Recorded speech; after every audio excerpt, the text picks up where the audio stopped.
magkano kaya net income ni Manny sa 1 billion after taxes and fees? Nako, so taxes pa lang, 34%. Tapos, sa US naman siya magbabayad ng taxes. So, babayad din siya dito sa Pilipinas. So, bayad siya sa US, bayad siya dito sa Pilipinas.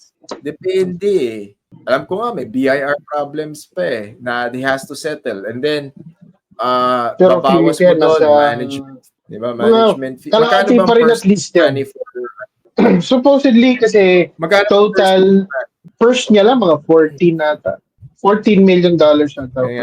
Tapos, pay-per-view plus. 2 days ago. Ito. 12 pa. This is Yahoo Sports. Para malaman nga natin, Yahoo Sports. Okay, purse. 12 million pala. 12 million allegedly $12 million. Whereas Mario Barrios 1 million. 12 million for Barrios. And then 17 or 18 million. Grabe, no? Ha? Guaranteed so guaranteed is 12. O, diba? Pay-per-view earnings na mga 4 million daw. Endorsements, mga additional 2. Ganun. Plus pa nito pala for Manny is the fact that for this fight, it went through his company.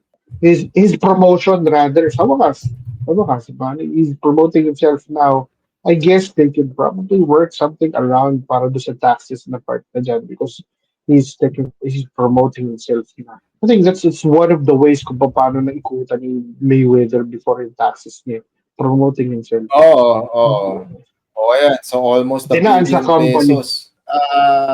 Endorsements, guestings, then he got yung mga regalo, yung mga freebies, yung mga he got ako lang sana hindi na lang pinopost yun di ba? Hindi ko lang ba't pinopost yun di ba? Kasi binigyan siya ng $100 or $500,000 worth of na jewelry, di ba? It's nakakatakot di ba? Nakakatakot. Tapos imagine iuwi mo sa Pilipinas yun. Marami siya. Ganun. So yun, then pay-per-view buys. We don't know if there are locker room bonuses that he received. Di natin alam yun. Then syempre, tandaan natin, marami siyang kinita pero marami rin siyang gastos. So taxes, management fees, coaches fees, yung ginastos niya during the camp. Hindi lang to gastos ng camp niya.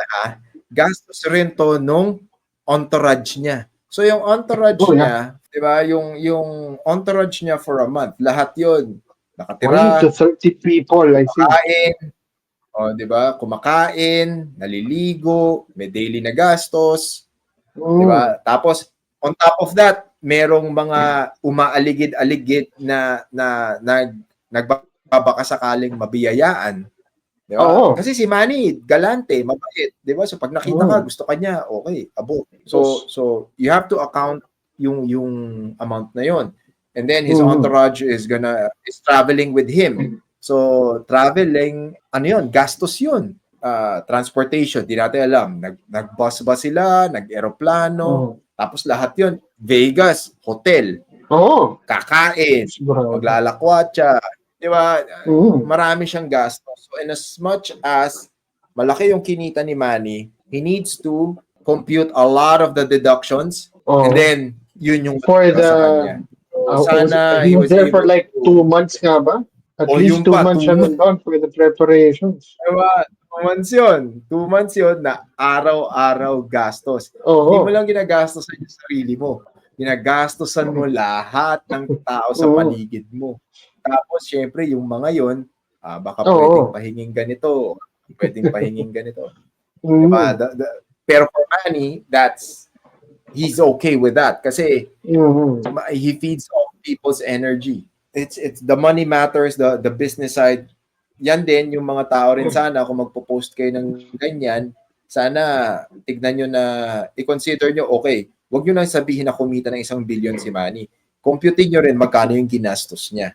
Diba? Magkano yung ginastos niya. Kasi hindi rin birong amount yun. Tapos yung taxes din na babayaran niya. Hindi rin yun. So, hindi siya, it's not all good all the time. So, wag nating isipin na, tsaka tandaan nyo, yan, mileage yan sa katawan ni Manny. Pagbabayaran niya later on, after ng career niya, yung wala nang fanfare, wala nang nakakakilala sa kanya. So, anuhin niyo yan. Take into When he's like, consideration natin yun.